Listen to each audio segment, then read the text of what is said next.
በወረፋ ሰልፍ ይዘን ወደ ሞት ለመሄድ 2018 መስመር ላይ ቆመናል። የ2017 መንደር ተዘጋ። ያ ከተማ የኖርንበት ከተማ የተጻፈው ደብተራችን 365 ቀን ተቆለፈ። ምን ተጽፎበት ይሆን? እኔና እናንተ አምና ያምናው ታሪካችን እያንዳንዱ ገጽ ላይ ስንት ባዶ ሉክ ይሆን? ከ365 የዕድሜያችን ሉክ ውስጥ የትኛው ሉክ ነው ባዶ? አንዳንዴ ደግሞ ሰንፈን እንሞነጫጭረዋለን። ስርዝ ድልት ይበዛዋል። የተዘለዘ የተደለዘ የተሰረሰ የሕይወታችን ገጽ የትኛው ይሆን? ዘፈንና መዝሙር የተቀላቀለበት፣ እርግማንና ምርቃት አንድ ላይ የያዘ፣ ከሰይጣንና ከእግዚአብሔር ቀላቅለን የበላንበት ስንት ታሪክ አልፎን ይሆን? ያለፈው ዓመታችን ታሪክ ውስጥ ጨፍረንም አሸብሽበንም የታየንበት፣ አሁንማ ገመናችን ሁሉ የተገለጠበት የራሳችን ፔጅ አለን። ማህበራዊ ሚዲያውን ተመልሳችሁ ይዩት። ለጠንቋይም ለእግዚአብሔርም እኩል የሰገዳችሁበትን ታዩታላችሁ እዛው ላይ። አሁን ደግሞ አዲስ ደብተር እግዚአብሔር ሰጥቶን መቼ እንደሚያልቅ ባናውቀውም 12ኛ ገጽ ላይ ደርሰናል። ምን ጻፍክበት ወንድሜ? 12ቱ ገጾች ላይ ዘመን ስለተጨመረልን ደስ የሚለን የንስሐ ይሁን ብለን ነው ልንደሰት የሚገባ። ሕይወቴ በነዘላ እመተሰልጠው ሀልቀን ወስክኒ ክራማተ እስከ ገብር ጽድቀ። ሕይወቴ በስንፍናና በድካም እያለቀ ነው። እመቤቴ ሆይ ጽድቅን የምሰራበት ንስሐ የምገባበት ዘመናትን ጨምሪልኝ ጨምሪ። ያልታደሉ ስዕሏን ስለቀደዱ እሷን የጎዱ ይመስላችኋል? እነሱ ናቸው የሚቀደዱት። አውቀውትስ ቢሆን የክብርን ጌታ ምን ባላሉት ነበር ይላል መጽሐፍ፣ ባልሰቀሉት ነበረ። የእመቤታችን ስዕል ከተወደደ ልጇ ጋር የስጋዊ ስዕል ነው። ስዕል አድህ ነው። የስዕሉ መቀደድ አይደለም እኛን የሚያሳዝነን። ይህንን ያደረጉና ያስደረጉ አስተባባሪዎች ተቀደው መቅረታቸው ነው የሚያሳዝነን። ከእግዚአብሔር እቅፍ ተገንጥለው መቅረታቸው። በየትኛውም መንገድ ክፋት የሚያጸድቅበት ምድር ላይ አይደለም ያለ ነው። የትኛውም ሃይማኖት ቢሆን ይህን ደግ አደረግክ አይለውም። የክፋት አምላክ የለም አለ እንዴ? የሚያመልኩት ክርስቶስን ከሆነ እኮ እናቲቱ ናት። የእናቱን እንደዚህ ምራቅ ተፍተውባት ልጁ ጎሽ እናቴን እንዲያረግሽ የሚል መሰላቸው። ሃይማኖት ድራማ ሲሆን ሰይጣን ልብን ይሰውራል። ዲያብሎስ ከማህፀን መንጠቅ ሲጀምር ሰዎች ዝሙትን እንደ ነፃነት ያወጃሉ። ስብከቶች ተራክባዊ ወይንም በዘመኑ ቋንቋ ወሲባዊ ይሆናል። ነውር አደባባይ ላይ ይወጣል። ስለ ጽድቅ ማውራት በሚገባው አጭር ዘመን ውስጥ ሰይጣን ስለ ኃጢአት እያስወራንና ኃጢአት እያሰራ ብዙዎቹን ነጥቆ ወደ ባህር ወረወራቸው። ብቻ ዘመናችን ላይ እግዚአብሔር ይጨመርበት። በስመ አብ ወወልድ ወመንፈስ ቅዱስ አሃዱ አምላክ አሜን። ሰላመ ገብርኤል መልአክ በላይ ለማርያም ዛይረፈ ከመ እዜን ህዳጠው አኮ ትሩፈ እግዚአብሔር ሀበኒ ሲሳይ ልቡና መጽሐፈ ወአፉ የሙሴ ለእመኮነ ጸያፈ ጰራቅሊጦስ አሮን ይኩነኒ አፈ። ወደ እመቤታችን የመጣውን ቅዱሱን ወንጌል መልካሙን የምስራች አምልቼና አስፍቼ ሳይሆን በጎልዳፋ አንደበቴ እንድመሰክር መንፈስ ቅዱስ ለእኔ አንደበት ለሁላችንም ደግሞ ሰሚ ጆሮና አስተዋይ ልቦና ይሁነን። ክቡር መምህራችን መጋቤ ሐዲስ መምህር ለይኩን ብርሃን የዚህ ታላቅ ካቴድራል የስብከተ ወንጌል ዋና ኃላፊ፣ የተከበሩ መምህራችን መጋቤ ሃይማኖት መምህር ቀሲስ ሲሳይ የደብረ ሰላም ቅዱስ እስጢፋኖስ ቤተክርስቲያን የጥንታዊና የታሪካዊው ደብር የስብከተ ወንጌል ዋና ኃላፊ፣ የተከበራችሁ የካቴድራሉ የስብከተ ወንጌል መምህራን፣ ሊቃውንተ ቤተክርስቲያን፣ ካህናት አባቶቻችን፣ መምህራን ወንጌል ሰባኪያን፣ ወንድሞች ዲያቆናት፣ ከሩቅም ከቅርብም ተሰብስባችሁ የእግዚአብሔርን ድምፅ ለመስማት እዚህ በቅዱስ ሚካኤል የቃል ኪዳኑ ስፍራ የተገኛችሁ ምዕመናን ምዕመናት፣ አባቶች፣ እናቶች፣ ወንድሞች፣ እህቶች፣ ሕፃናት እስከ ሞት ድረስ በወደደን በመድኃኒታችን በኢየሱስ ክርስቶስ ፍቅር እንደምን አመሻችሁ? እንደምን ዋላችሁ? እንደምን ከረማችሁ? ለባህሪው ሽረት ለመንግስቱን ብልፈት የሌለበት የዘመን ዘመናት ባለቤት የጨለማችን ብርሃን የሞታችን ትንሣኤና የትንሣኤያችን በኩር ከሞት ወደ ሕይወት ከርኩሰት ወደ ቅድስና ያሸጋገረን የደከመ ጉልበታችንን በፍቅሩ ያደሰልን ዘወትር የሚራራልን አባት ድካማችንን አይቶ የሚረዳ ስራታችንን የሚፈታ ስብራታችንን የሚጠግን ፍቅሩ ከእናት ልጅ በላይ ውድ የሆነ ሁሉን የሚለውጥ እሱ ግን የማይለወጥ ዘላለማዊ አምላክ የዕለት የዓመት የዘመናት ጌታ ዘመናትን እያፈራረቀ ለዘላለም የሚኖር ሕያው ፈጣሪያችን እግዚአብሔር ስሙ ለዘላለም የተመሰገነ ይሁን። ለዓለም ሕዝብ ሁሉ የተስፋ ምንጭና የድህነት ማስገኛ የሆነች እግዚአብሔርን የምናይባት የሕይወት መስታወታችን፣ ስለ አምላክ የምንነጋገርባት ቋንቋችን፣ የዕድሜያችን ማስረዘሚያ ቀመር፣ የምህረት እናት ንግሥት፣ የፍጥረት ሁሉ እመቤት ቅድስተ ቅዱሳን ንጽሕተ ንጹሐን ሰዓሊተ ምሕረት አቁራሪተ መዓት እናታችን ድንግል ማርያም ስለ አማላጅነቷ ስለ እናትነቷ ስሟ ለዘላለም የተመሰገነ ይሁን። መላእክት፣ ቅዱሳን፣ ጻድቃን፣ ሰማዕታት ሁሉ እንደየክብራቸውና እንደየሞገሳቸው ክብርና ምስጋና ይድረሳቸው። በእግዚአብሔር የተመረጠ ኦሪት ዘጸአት ምዕራፍ 32 ቁጥር 26 ላይ የምናገኘው ቃል ነው። በእግዚአብሔር የተመረጠ እግዚአብሔር የመረጠው ሕዝብ ወይም ደግሞ የእግዚአብሔር ሰውነት መንፈሳዊ ቁመና በሉት ርዕሱን ከፈለጋችሁ በእግዚአብሔር የተመረጠ ማንነት ነው። እንግዲህ ዘመነ ማቴዎስን ጨርሰን ዘመነ ማርቆስን ከተረከብን በኋላ ዛሬ 12ኛው ቀን ደርሰናል። በምንወደው መልአክ በገናናው በቅዱስ ሚካኤል በየዋሁ በትሑቱ ሊቀ መላእክት በሆነው በቅዱስ ሚካኤል ክብረ በዓል የዓመቱ ክብረ በዓል ዛሬ መጀመሪያችን ነው። እንኳን አደረሳችሁ ለዚህ ቀን። እግዚአብሔር የተመሰገነ ይሁን። ምናልባት የዛሬ ዓመት በዚህ ጊዜ ከኛ ጋራ የነበሩና የሸኘናቸው ወደዛኛው የሄዱ ፋይላቸው የተዘጋ በርካታ ሰዎች አሉ። ለእኛ ግን ዘመን ተጨምሮልን መሄዳችን ባይቀርም ግን የዚችን ዘመን ፀሐይ እንድንሞቅ ተፈቅዶልን እነሆ ዘመን ከተቆጠረ ዓመት አዲስ ተብሎ ከጀመረ 12ኛውን ቀን እያመሻሸን እንገኛለን። የነገ ሰው ይበለን መድኃኔዓለም። መኖርም መሞትም መመረጥ ነው። እግዚአብሔር የወደደውን አቆይቶ ይሰራበታል፣ የወደደውን ደግሞ አሰርቶ ይወስደዋል። ሞት መረገም ቢሆን ኖሮ እና አቡነ ተክለ ሃይማኖት አይሞቱም ነበር። ሞት በአዲስ ኪዳን እርግማን ቢሆን ኖሮ ሕግ ስለሆነ የተፈጥሮ ሕግ ስለሆነ ነው የሄዱት እንጂ በአዲስ ኪዳን ሞት ጉልበተኛ ሆኖ መረገም ሆኖ ቀጥሎ ቢሆን ኖሮ አቡነ ገብረ መንፈስ ቅዱስ አይሞቱም ነበር። ቅድስት አርሴማ እናታችን አትሞትም ነበር። ቅድስት ክርስቶስ ሰምራ አትሞትም ነበር። ሞት መመረጥ፣ መጠራት፣ ወደ እግዚአብሔር እቅፍ መሄድ እንደሆነ ደጋጎቹ አባቶቻችን ደግሞ ነግረውናል። ለተዘጋጁት ሞት መመረጥ ነው። መኖር ከባድ ስለሆነ ማለት ነው። ለዚህ ነው ቅዱስ ጳውሎስ የምድሩን አየና በአገልግሎቱ ውስጥ እግዚአብሔር የቅንነት አምላክ፣ የርኅራኄ አምላክ፣ የደግነት አባት እግዚአብሔር ወደ 3ኛ ሰማይ ሄደው በዚያ ያለውን አኗኗር እንዲህ አይፈቀደለት። እስከ 3ኛ ሰማይ የተነጠቀ ቅዱስ ጳውሎስ ሲመለስ ምድርን ጠላት። ከዚያ ምንድን ነው ያለው? ልሄድ ከክርስቶስ ጋር ልኖር እናፍቃለሁ፣ የሚሻለው እዛ ነው አለ። ብዙዎቻችን ሞትን የምንፈራው እዛ ስላላየ ነው።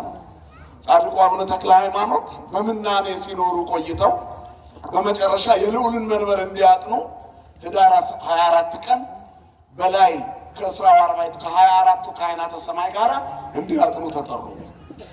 ሰማያዊ መልአክ ሆኑ። ምድራዊ መልአክ ነበሩ እኮ። እንደገና በሰማይ መልአክ አረጋቸው እግዚአብሔር። በስጋና በደም በአጥንትና በሰውነት በነፍስ ባሉበት በዚህ ባሉበት ቁመና መላእክት አቅፈው ደግፈው ወሰዷቸውና የሰማዩን አኗኗር የሰማዩን ምስጢር እዛ ያለውን ህልውና ሕይወት አዩ። ምስጋናቸው የማይቋረጥ እረፍታቸው ምስጋናቸው እረፍታቸው የሆኑ ካህናትን አየ። ሁሉም የወርቅ ማዕጠንት ይዘዋል። የዕጣኑ ሽታ በሕይወቴ እንደዛ አይነት መዓዛ አሽችቼ አላውቅም። የሰማይ ሽታ ደስ ይላል አሉ። እናም ዕጣኑ አይሰነፍጥ፣ አያፍን፣ አይጨንቅ፣ ምስጋናው አይሰለች። እኔም ሳይታወቀኝ በአፌ እግዚአብሔር ምስጋናውን ቃል ሞላው። ቅዱስ ቅዱስ ቅዱስ አልኩኛል። ኢትዮጵያዊው ጻድቅ አቡነ ተክለ ሃይማኖት። ክብርና ምስጋና ለአምላካችን ለእግዚአብሔር ይሁን። ስለዚህ ከዚያ ሲመለሱ መሄድን ናፈቁ። በቃ ሰማይን አየት አድርጎ በጨረፍታ መመለስ ቢቻል እኛ ምድር ላይ ለመኖር ብዙ ዋጋ ባልከፈልን ነበር። ሰው ጨካኝ የሚሆነው ክፉ የሚሆነው ነፍሰ ገዳይ ምቀኛ ዘረኛና ተንኮለኛ የሚሆነው እዚህ ብቻ የእሱ ፋይል ያለ ስለሚመስለው ወደ ማምሻው ሲደርስ ይናፍቃል። ግን ምድር ላይ ብዙ ነገር ስላባከነ ክፋቱ ለንስሐ እንኳን ሳያደርሰው የሚጠራ ብዙ ነው። ስለዚህ ሞት መረገም ስላልሆነ ብዙ የምንወዳቸው አባቶች ሄደዋል። የእነሱን በረከት እግዚአብሔር ለእኛ የሚያድለን አሁን ደግሞ በዚች ምድር ላይ የኛ ተራ ነው። በወረፋ ሰልፍ ይዘን ወደ ሞት ለመሄድ 2018 መስመር ላይ ቆመናል። የ2017 መንደር ተዘጋ። ያ ከተማ የኖርንበት ከተማ የተጻፈው ደብተራችን 365 ቀን ተቆለፈ። ምን ተጽፎበት ይሆን? እኔና የእናንተ አምና የአምናው ታሪካችን እያንዳንዱ ገጽ ላይ የጎበዝ ተማሪና የሰነፍ ተማሪ ደብተር ታውቃላችሁ። ድሮ በልጅነታችን ትምህርት ቤት ስንማር የደብተር እርማት ይደረግ ነበር። ያሁኑን አላውቅም። እና በጣም ሰነፎች ስንሆን ሳንማር ስንቀር ሌላ ቀን እገለብጠዋለሁ ብለን 5 ገጽ በግምት እንሰል ነበር። ከዚያ ወደፊት በቃል የሚያጽፉን እንጽፋለን አይደል? ትዝ ካላችሁ ከዚያ የደብተር እርማት ቀን ምን እንደምንገለብጥ ግራ ገባናል። ወይ እንሰንፋለን፣ ያመልጠናል። አስተማሪውንም ለማጭበርበር እንሞክራለን። ወደኋላ ገለጥ ሲያደርግ ብዙ ባዶ ሉክ ነው። ስንት ባዶ ሉክ ይሆን? ከ365ቱ የእድሜያችን ሉክ ውስጥ የትኛው ሉክ ነው ባዶ? አንዳንዴ ደግሞ ሰንፈን እንሞነጫጭረዋለን። ዝርዝ ድልዝ ይበዛዋል። የተዘለዘ የተደለዘ የተሰረሰ የህይወታችን ገጽ የትኛው ይሆን? ዘፈንና መዝሙር የተቀላቀለበት፣ እርግማንና ምርቃት አንድ ላይ የያዘ፣ ከሰይጣንና ከእግዚአብሔር ቀላቅለን የበላንበት ስንት ታሪክ አልፎን ይሆን? ያለፈው ዓመታችን ታሪክ ውስጥ ጨፍረንም አሸብሽበንም የታየንበት፣ አሁንማ ገመናችን ሁሉ የተገለጠበት የራሳችን ፔጅ አለን። ማህበራዊ ሚዲያውን ተመልሳችሁ ይዩት። ለጠንቋይም ለእግዚአብሔርም እኩል የሰገዳችሁበትን ታዩታላችሁ እዛው ላይ። ስለዚህ የህይወታችን ገጾች ብዙ ናቸው፣ አልፈዋል። አሁን ደግሞ አዲስ ደብተር እግዚአብሔር ሰጥቶን መቼ እንደሚያልቅ ባናውቀውም 12ኛ ገጽ ላይ ደርሰናል። ምን ጻፍክበት ወንድሜ? 12ቱ ገጾች ላይ በቀናት በእያንዳንዱ በማይክሮ ሰከንድ በሰከንዳት ከዚያ በደቂቃዎችና በሰዓታት በዕለታትና በሳምንታት እየተቆጠረ መጥቶ 2 ሳምንት ልንደፍን 2 ቀን ቀርቶናል። በሳምንታት ውስጥ 2 ልንሞላ የአዲሱን ዓመት እግዚአብሔር እድሜና ጤና ይስጠለውላችሁ። ግን ስንት ነገር ተጻፈበት። መስከረም 1 ጀምሮ ምን ጻፋችሁ? ለእግዚአብሔር የተላከው ምን አይነት ደብዳቤ ይሆን? የትኛው ገጻችን ያማረ ነው? ነገስ ምን ልጽፉ ተዘጋጅታችሁ ይሆን? ስንት ሰው ነው የፍርድ ቤት ቀጠሮ ያለው፣ የእርግማን መርሃ ግብር ያለው፣ የጭካኔ ሀሳብና እቅድ ያለው፣ የዝሙት ቀጠሮ ያለው፣ የተንኮልና የእርግማን ቀጠሮ ያለው ስንታችን? ከኛ መካከል ስንት ይሆን? ዛሬስ በሐሜት ፔጁን ሙልት አድርገው የዋለ ስንት ሰው ይሆን? ከኛ መካከል በውሸት ገጹን ሞልቶ የዋለ ስንት ይሆን? እግዚአብሔር ተሸካሚ ነው። ኃጢአታችን ግንባራችን ላይ ቢጻፍ እመሰ አንተ ኃጢአተኑ ትተአቀብ እግዚኦ እግዚኦ መኑ ይቀውም። አንተ ኃጢአትን ብትጠባበቅ ኃጢአተኑ ትተአቀብ እግዚኦ መኑ ይቀውም። አቤቱ ማን ይቆማል በፊት? ኃጢአታችን ግንባራችን ላይ ቢጻፍ ኖሮ ማን ይቆማል በፊቱ?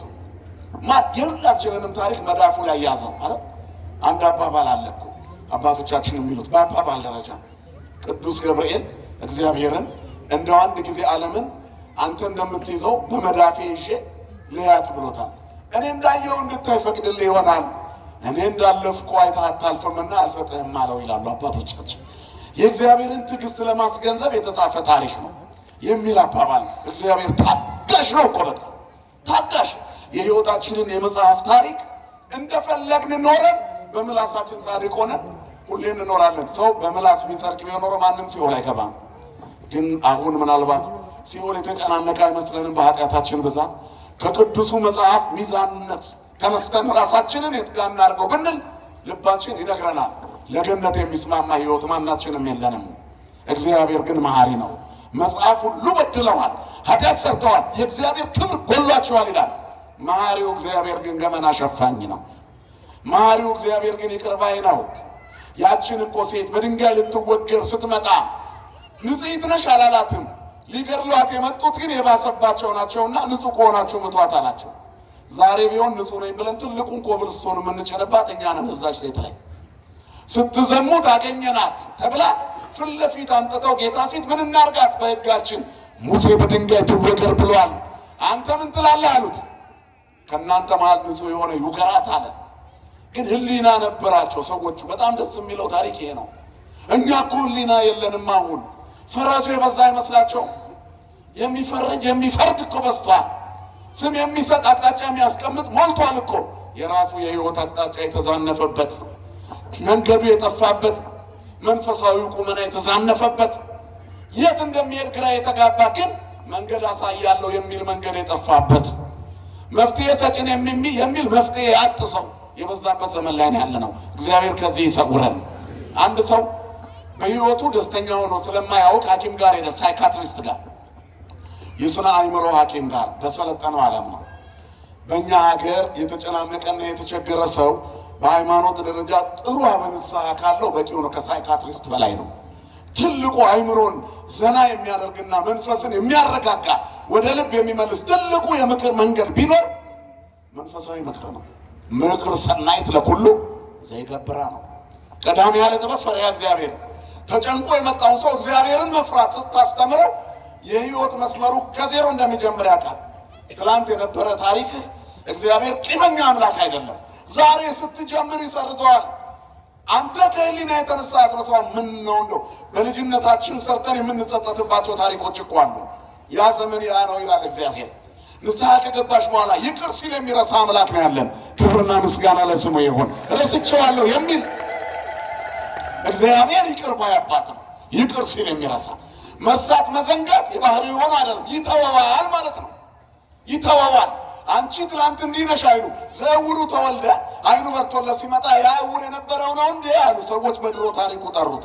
አሁን ግን አይናማ ነኝ አለ። እግዚአብሔር ሲያገኘን እንቀየራለን እኮ። ከአሳዳጁ ሳውል ውስጥ ጳውሎስን ያወጣው ማን ነው? እግዚአብሔር አይደለም እንዴ? ከተጠራጣሪው ጴጥሮስ ውስጥ ስምዖን ውስጥ ጴጥሮስ አለት ያወጣው እግዚአብሔር እኮ ነው። ከተጠራጣሪው ቶማስ ውስጥ ሙሉ ሐዋርያነትን ያወጣ ማን ነው? እግዚአብሔር አይደለም እንዴ? አያችሁ፣ ከሃዲውን ጴጥሮስ ተመልሶ የራሱ አደረገው። የገሊላውን አሳ አጥማጅ የቤተ ክርስቲያን መሪ የሰማይ ቁልፍ ያዥ አደረገው። እግዚአብሔር ታሪክ ይቀይራል። ስሙ የተመሰገነ ይሁን። እግዚአብሔር ታሪክ የሚቀይር አባት ነው። ይቅር ባይ። ትልቁ ምክር ያለው ቤተክርስቲያን ውስጥ ነው። በዛኛው ዓለም የታመመው ሰው ይመጣና ዶክተር አለው ሳይካትሪስቱ፣ እኔ በህይወት የተደስቼ አላውቅም። የአእምሮ ሕክምና ያስፈልገኛል፣ ክትትል ያስፈልገኛል። የተዛነፈ ነው። በህይወቴ ደስ ብሎኛ አያውቅም አለ። ኧረ ተው ችግር የለውም ዛሬ መፍትሄውን ታገኛለህ አለ። ምንድነው መፍትሄው ብሎ ጠይቋል። መፍትሄውማ ከዚህ አሁን ካለውበት ከኔ ሆስፒታል አለፍ እንዳልክ 3 ቤት እንዳለፍ ከአራተኛው ቤት እከሌ እከሌ የሚባል አንዳንድ የተለያዩ ሰርከስና አስቂኝ ትርኢቶች የሚያሳይ እከሌ እከሌ የሚባል የታወቀ ሰው አለ። የኔን በሽተኞች የሚያስቅልኝ እሱ ነው። ከተወለደ ጀምሮ ስቆ ማያውቀውን ሰው ሁሉ የሚያስቅ ሰው ነው። እሱ ጋር ሂድና ግባ እጽፍልሃለሁ ብሎ ሊልከው ሲል ዶክተር ሌላ ሐኪም ቤት ካለ ላከኝ አለው። ምን ነው ሲለው ያ በሽተኞችን እያላክ ማከማቸው ሰውዬ እኔ ነኝ አስቂኝ አለ። ስቄ አላውቅም። አያችሁ፣ ምላጭ ቢያብጥ በምን ይወጡታል ይላሉ አባቶቻቸው። ውሃ ቢያንቅ ነገሩኝ እስኪ በምን ይወጡታል? ውሃ ራሱ ካነቀ ሌላ ነገር ቢያንቅ በውሃ ይዋጣል። ያ ትልቁ ሰው ሰዎችን የሚያዝናነው መፍትሄ የሚሰጠው ሰው በሽተኛ ሆኗል። ከባድ ነው።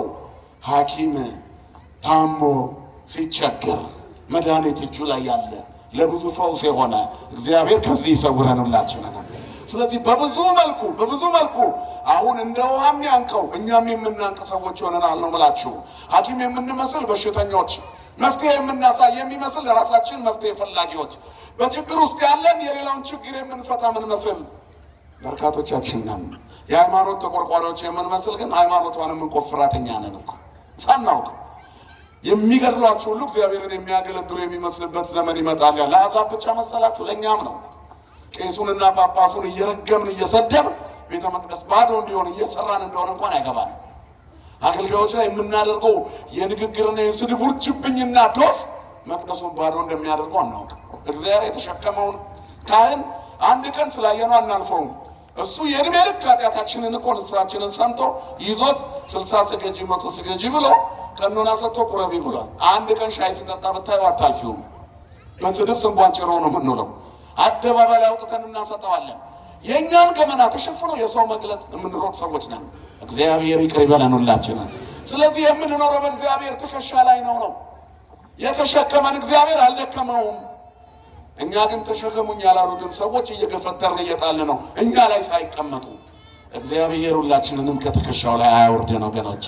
ተሸክሞናል። የምንኖረው በፍቅሩ ትከሻ ላይ ተቀምጠን ነው። በትዕግስቱ ትከሻ ላይ ተቀምጠን ነው። እግዚአብሔር እንደዚህ ነው። አያንሸራትትም ትከሻው፣ አይጥልም ትከሻው፣ አይዝልም ስለተሸከመን። አይደክመውም፣ አባት ነዋ። አባት ምን ቢደክመው ልጁን አይጥለውም። ስሙ የተመሰገነ ይሁን። ስለዚህ በእግዚአብሔር ቸርነት እዚህ ደርሰናል። ከዚህ በኋላ ምንድነው እቅዳችን? እግዚአብሔር ከመረጠው ሕዝብ ጋር የእግዚአብሔር ሰውነት ይዘን ነው የምናልፈው። ትልቁ ነገር ይሄ ነው። በብዙ መከራና ስቃይ ውስጥ ብዙዎቻችን አለን። የመኖር ስጋታችን ጨምሯል። ደስ የሚሉ ነገሮች ከፊታችን የሉም፣ ግን እናልፈዋለን። ማን ካለ ከኛ ጋር?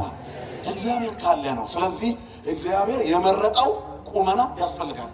በዚህ ዓመት የመጀመሪያው ጉዳይ ለእግዚአብሔር የተመረጠ እግዚአብሔርን ደስ በሚያሰኝ የህይወት መንገድ ላይ መቆም አለብን። በቃ አያዋጣም፣ ምድር አያዋጣም። የልጅ ጡረተኛ የበዛባት ሆናለች ምድሪቷ። የሽማግሌ አሳዛኝ የሚታይባት በስታለች ምድሪቷ። ጤነኛ የጠፋበት ነው። ሁላችንም በትክክል አልተመረመርንም እንጂ ማንም ጤነኛ የለም። ይቅር ባዩ አምላክ መሐሪው አምላክ እሱ ደግፎን ነው እንጂ ጉልበታችን መንቋቋት ከጀመረ ወገባችን መቆረጣጠም ከጀመረን ቆይቷል። ነፍሳችን ከዛለች ከርማለች። የምንኖር ይመስለናል እንጂ ብዙ ነገር ካቆምን ቆየን እኮ። በግምት ነው ቀኑ መሽቶ የሚነጋው። እንደምንም የምድር ጉዞን ለማለፍ የሚታገል ትውልድ በበዛበት ውስጥ መንፈሳዊ ቁመና ብቻ ነው የሚያዋጣው ወንድሞች። ማንም በግራም በቀኝ ለኛ የሚቆምልን ሰው የለም። በተለይ ለኦርቶዶክሳዊ ከዚህ በኋላ እግዚአብሔርን ተደግፎ ከመቆም የተሻለ ነገር ምንም የለም። ምናያቸው ነገሮች በሙሉ የሰማዕትነት የሰማዕታት ዘመን ላይ እንዳለን ያሳያል። እኛ ችላ ብለን ተመሳስለን ለማለፍ አያልፍም። ማንም ሰው ተመሳስሎ አያልፍም። ጥርት ያለ የእግዚአብሔር ሰው ተነቅሎ መውጣት አለበት። ከዚህ ከተበላሸው ዘመን ነጥረ ውጣ ወንድሜ፣ ነጥረሽ ውጪ ከተበላሸው ዘመን። ወደ ትክክለኛው አቅጣጫም የሁለት ሀገር ባንዲራ ይዞ ማለፍ አይቻልም። በቃ አያችሁ። ስለዚህ ግማሽ ተቀብተው ግማሽ ተላጭቶ የለም። የዓለምን ጸብር ጸዲቅ እየቀመስን በሰይጣን ጽዋ እየተጎነጨን ስለዘመርን አንጸድቅም፣ ስላስቀደስን አንጸድቅም። ቆርበንም ላንጸድቅ እንችላለን እኮ ሁለት ቢላዋ ከሆንን፣ ሁለት ዓለም ከሆንን። ስለዚህ እግዚአብሔር የመረጠው ልዩ ሕዝብ ይፈለጋል በዚህ ዘመን። የምጽአት ምልክቶች እየታየ ባለበት ጊዜ ዘመን ስለተጨመረልን ደስ የሚለን የንስሐ ይሁን ብለን ነው ልንደሰት የሚገባው። ምክንያቱም በስንፍናና በድካም ዘመናችን እያለቀ ነው። ሕይወቴ በነዘላ እምተሰልጠው ሀልቀን ወስክኒ ክራማተ እስከ ገብር ጽድቀ። ሕይወቴ በስንፍናና በድካም እያለቀ ነው። እመቤቴ ሆይ ጽድቅን የምሰራበት ንስሐ የምገባበት ዘመናትን ጨምሪልኝ ማለት እድሜ የሚጨምር ማን ነው? ልጇ ክርስቶስ ነው። በእሷ በኩል ክርስቶስን መለመን። አብርሃም አባቶይ ማረኝ ይላል ነዌ ሉቃስ 16 ላይ። መሐሪ ማን ነው? ማን ነው ምህረት የሚሰጥ? እግዚአብሔር ነው። ግን አብርሃምን ማረኝ ማለት ምን ማለት ነው? አምላክ ይማረኝ ይታደገኝ ነው። ደራሲውም እመቤታችንን ልጅሽ ምህረት ይቅርታ እንዲያደርግልኝ በአንቺ በኩል ለምነው። እግዚአብሔር በቅዱሳኑ በኩል ሲለመን ይሰማልና በሕዝቡ ላይ ጨክኖ በእስራኤል አዝኖ ሙሴና ኤልያስ እንኳን በፊቴ ቢቆሙ ይህን ሕዝብ ጨክኜበታለሁ ይላል አይደል መጽሐፍ? ሙሴና ኤልያስ ቢቆሙ አያችሁ፣ ለካ ቢቆሙ ይምራል ማለት ነው። ቅዱስ ሚካኤል ይቆምልን። ዘመኑ የንስሐ እንዲሆን የተጨመረልን ዕድሜ እግዚአብሔር የሚሸት መዓዛ፣ ሰማይ የሚሸት መዓዛ፣ ዕጣን የሚሸት መዓዛ ያለው እንዲሆን መዝሙር እንድንሸት ዘመናችን ላይ እግዚአብሔር ይጨመርበት። የቅዱስ ሚካኤል ጠበቃነት፣ የእመቤታችን አማላጅነት፣ የቅዱሳን ጸሎት አይለይም። ስለዚህ ክርስቲያኖች የትኛው ጋር ልቁም ብለው ማሰብ አለባቸው። እግዚአብሔር የመረጠው ሰው ነው። ሙሴ ሕዝቡን ሰብስቦ በአንድ ትልቅ መድረክ ላይ ይቆምና ዛሬው እግዚአብሔር ይምጻሐቤ፣ እግዚአብሔር የመረጠው በእግዚአብሔር የተወደደ ወደ እኔ ይምጣ፣ እግዚአብሔርንም የወደደ ከዓለም ይልቅ መንፈሳዊነትን የመረጠ ከስጋዊነት ይልቅ መንፈሳዊነትን የመረጠ መዝሙር የመረጠ ስግደት፣ ንስሐ፣ ጾም፣ ጸሎት የመረጠ ወደ እኔ ይምጣ አለ። ቅዱሳኑ እንዲህ ነው የሚጠሩን። አሁን የቅዱስ ሚካኤል የመስከረም 12 የመጀመሪያው ቀን ጥሪ ዛሬው እግዚአብሔር ይምጻሐቤ የሚል ነው። በእኔ ስም በታነጸው መቅደስ እግዚአብሔር የመረጠው ይምጣና የክርስቶስን ስጋና ደም ይመገብ። እግዚአብሔር የሰማይ መና ማዕድ ቆራሾች ሁላችንን የሚያደርገን።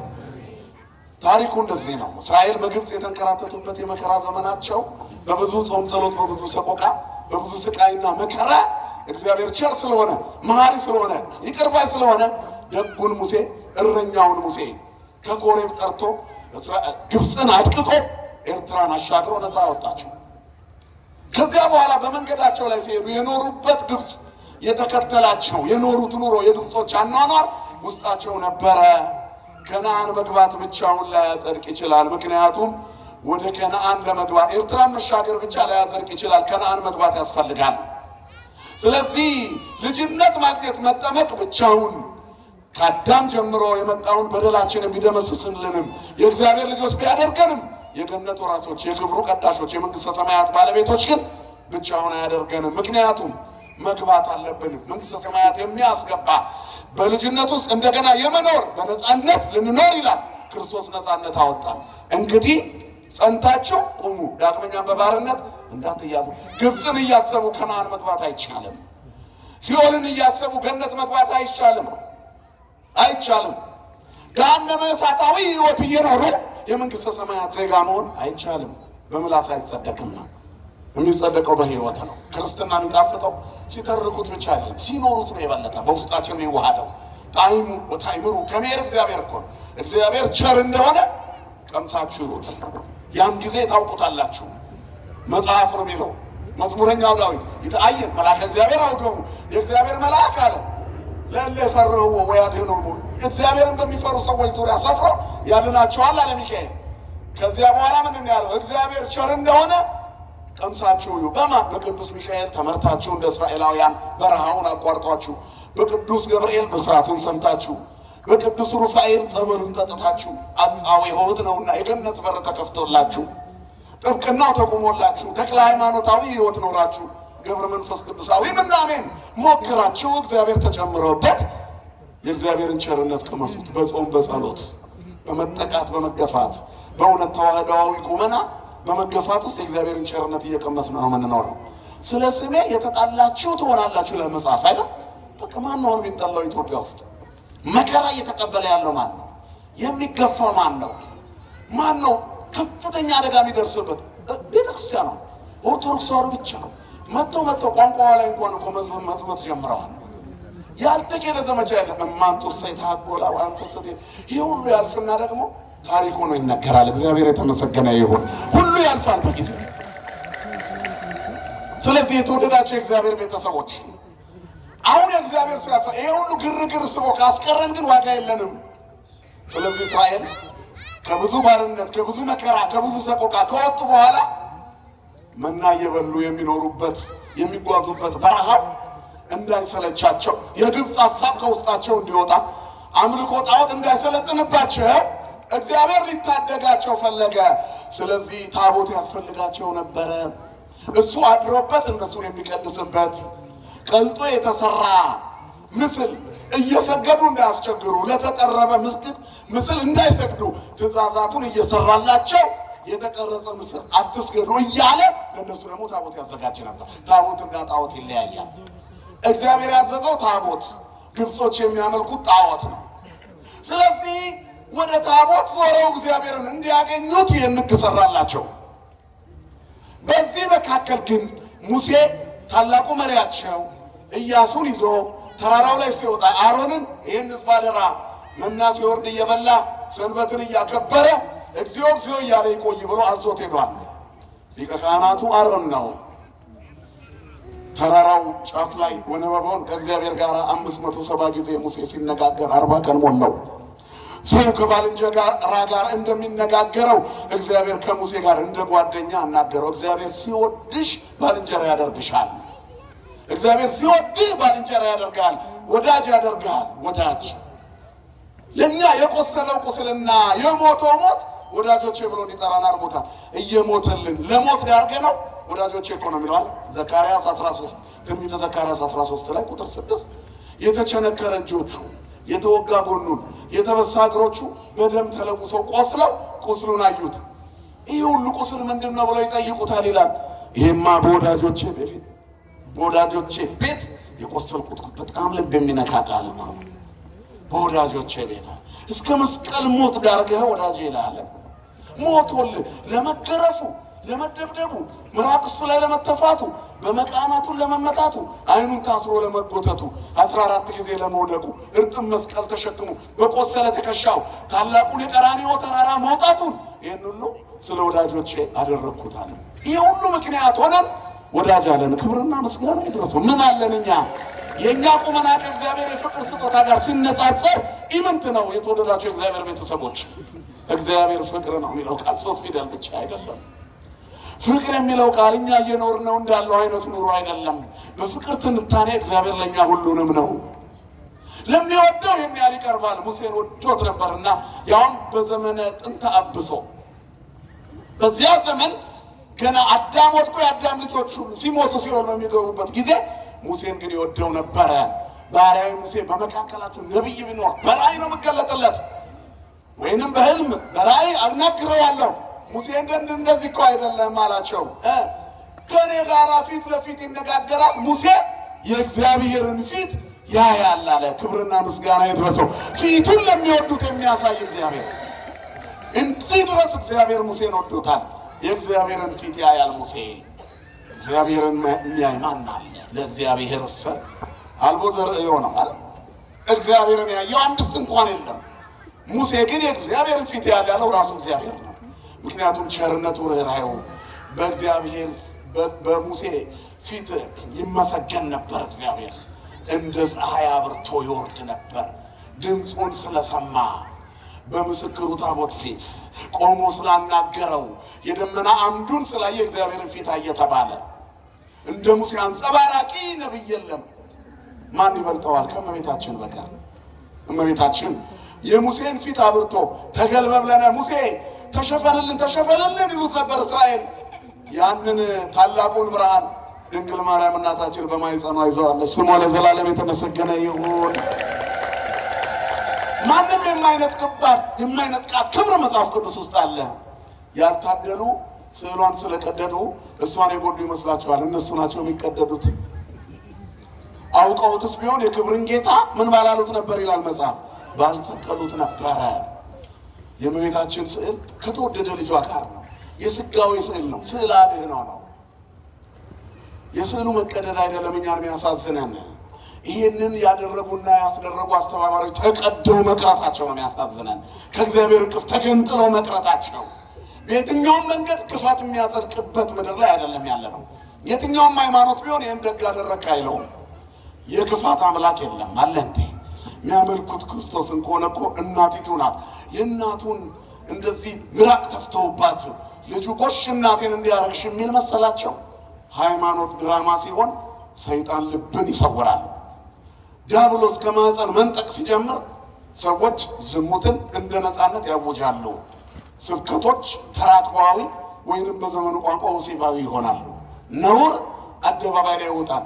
ስለ ጽድቅ ማውራት በሚገባው አጭር ዘመን ውስጥ ሰይጣን ስለ ኃጢአት እያስወራንና ኃጢአት እያሰራ ብዙዎቹን ነጥቆ ወደ ባህር ወረወራቸው። ብቻውን መጨረሻ ላይ ገሃነም እንዳይገባ የዚህ አይነት ገሃነማዊ ፍጥረታትን እያመረተ ነው። እግዚአብሔር ቤተሰቦቻችንን ይጠብቅልን።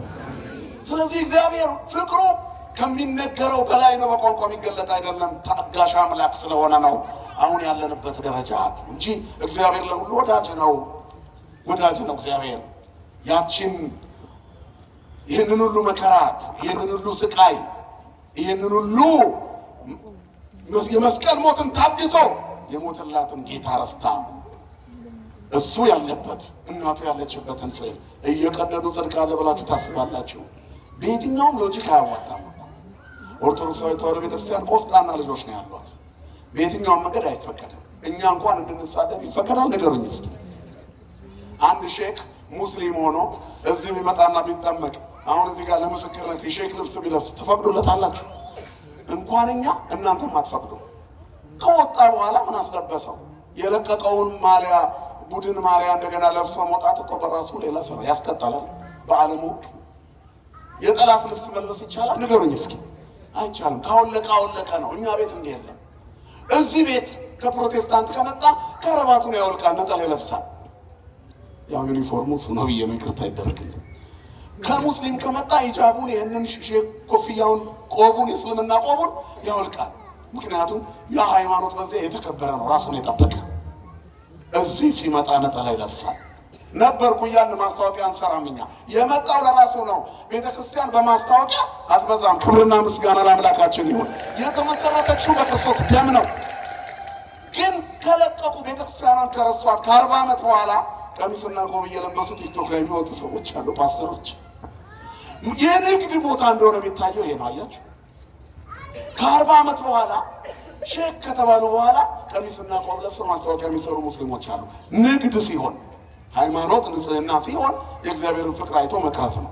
እግዚአብሔር በፍቅሩ ያቆየኑላችን። ለዚህ ግን የማንን ፊት ማየት ይፈልጋል? የእግዚአብሔርን ፊት። ሙሴ ፊቱን ያይ ነበር። ድንግል ማርያም ደግሞ ወልዳ ስመዋለች። ክብርና ምስጋና ለስሟ ይሁን። እመቤታችን የእግዚአብሔርን ፊት የሚያየው ሙሴ ከተራራው ከመውረዱ በፊት 40 ቀን ሞላው። ይሄ ሙሴ የት እንደሄደ አናውቅም። 40 ቀን ሞላው። ስለዚህ በፊታችን የሚሄዱ አማልክትን ስራልን። ሙሴ የት ሄደ? ወደ ግብፅ ተመለሰ እንዴ? በተራራው በኩል አቋርጦ እንደገና ፈርዖናውያን ወሰዱት እንዴ? የት ሄደ? አናውቅም። አማልክት ካልተሰሩልን ሰይጣን ወደ እስራኤል ገባ። ወኢታብኡ ፍኖተ ለሰይጣን ተምሩ ወኢታብሱ፣ ተቆጡ ኃጢአት እንዳትሰሩ፣ ለዲያብሎስ እድል ፈንታ አትስጡት ይላል መጽሐፍ። ለሰይጣን እድል መንሻ አትስጡት፣ እድል አትስጡት፣ እድል ፈንታ አትስጡት ይላል። ተምሩ ወኢታብሱ፣ ተቆጡ ግን አትበድሉ። ምን ብትበሳጩ እንኳን እግዚኦ በሉ። የመላእክት አለቃ ቅዱስ ሚካኤል እንኳን ስሙ የተመሰገነ ይሁን፣ ገናናው መልአክ ስለ ሙሴ ሥጋ ከዲያብሎስ ጋር ተከራከረ፣ ተቆጣ፣ ግን ክፉ ቃል አልተናገረም። ምን አለው ጌታ? ንገሩኝ እንጂ ይገስጽ። ይሁዳ ላይ የተጻፈ መልእክት ነው። የመላእክት አለቃ ቅዱስ ሚካኤል ስለ ሙሴ ሥጋ ነው የተከራከሩት። ቅዱሳን ከሞቱ በኋላ ያማልዳሉ አያማልዱም እያሉ ይጠይቁናል። ከዚህ በላይ መፍዘዝ እኮ የለም። ሰይጣን አይምሯችንን እንዳያደነዝዘው ይጠብቀን መድኃኔዓለም። ከሞቱ በኋላ ቅዱሳን ምንም ጥቅም የሌላቸው ከሆኑ ቅዱስ ሚካኤል ስለ ሙሴ ሥጋ ምን አከራከረው ከዲያብሎስ ጋር? ሞቷል ብሎ አይተወውም ነበር? በጣም ቀላል እኮ መንገድ ነው። ለዚህ እኮ ብዙ መማር አያስፈልግም። ስለ ሙሴ ሥጋ ሚካኤልና ዲያብሎስ ተከራከሩ። ለምን? የሙሴ ሥጋ ቅዱስ ነው፣ ቅዱስ ነው ሙሴ። እግዚአብሔር ያዕቅብ ኩሉ አዕጽምቲሆሙ ለጻድቃን፣ የጻድቃንን አጥንቶቻቸውን ማን ይጠብቃል? ንገሩኝ እስቲ። እግዚአብሔር ይጠብቃል። እግዚአብሔር የመረጠው አጥንቱ ይጠበቃል። መዝሙረኛው ዳዊት ነው ያለው፣ እግዚአብሔር ያዕቅብ ኩሉ አዕጽምቲሆሙ ለጻድቃን፣ አዕጽምቲሆሙ ለጻድቃን፣ የጻድቃንን አጥንቶቻቸውን ይጠብቃል። እግዚአብሔር በመንገዱ ላይ አጥንቶችን ያጠናል ይላል ኢሳይያስ 18:11 ላይ። እግዚአብሔር ሁል ጊዜ ይመራሃል፣ ነፍስህን ከመልካም ነገሮች ያጠግባል፣ አጥንቶችንም ያጠናል። አንተም እንደሚጠጣ ገነት ውሃውም እንደማያቋርጥ ፈሳሽ ትሆናለህ። የሚጠጣ ገነት ውሃው የማያቋርጥ ፈሳሽ ይሆናል። ሰው የእግዚአብሔር ሰው ሲሆን ክብርና ምስጋና ለስሙ ይሁን። የሚቋረጥ ቅድስና አልተሰጠንም። ምድር ላይ ታሪኩ ሰውን ያበቃ ከሆነ ሃይማኖት ምን ይጠቅማል? በስጋ ብቻ ከሮጥንበት ሊበቃ እኮ ነው አይደለም። ስለ ሙሴ ሥጋ ተከራከሩ። ከዛ አልተቆጣም ሚካኤል።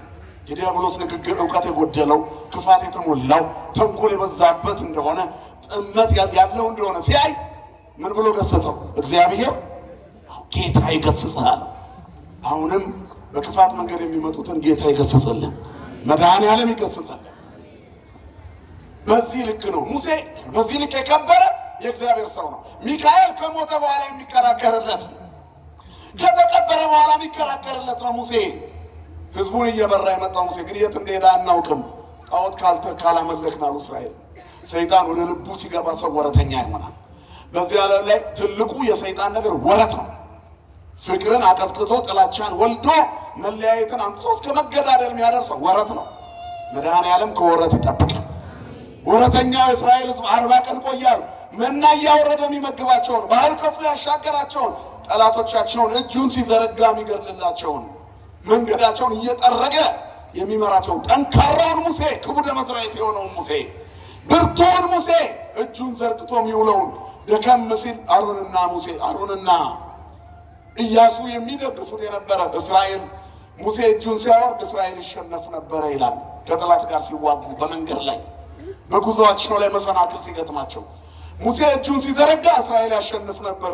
ሙሴ እጁን ሲያወርድ ደግሞ ይሸነፍ ነበር። ቅዱሳን እጃቸውን ካወረዱ እንሸነፋለን፣ ብቻችንን አንችልም። ጸሎታቸው ያስፈልገናል፣ ልመናቸው ያስፈልገናል፣ የተክለ ሃይማኖት ጸሎት ያስፈልገናል፣ የደብረ ሊባኖስ ጸበል ያስፈልገናል፣ የእቲሳ እምነት ለእኛ ያስፈልገናል፣ የቅዱስ ሚካኤል ጠበቃነት ያስፈልጋል። ያስፈልገናል። ለእኛ ይከራከራል። ለሙሴ ሥጋ ተከራክሯል። ሚካኤል የተከራከረለት ሙሴ ሕያው ነው። ክብርና ምስጋና ለአምላካችን ይሁን። እስራኤል ግን ወረተኛውን ረሱት፣ ሙሴን ረሱት፣ መንገድ የመራቸውን ሰው ረሱት፣ ጠንካራውን ሰው።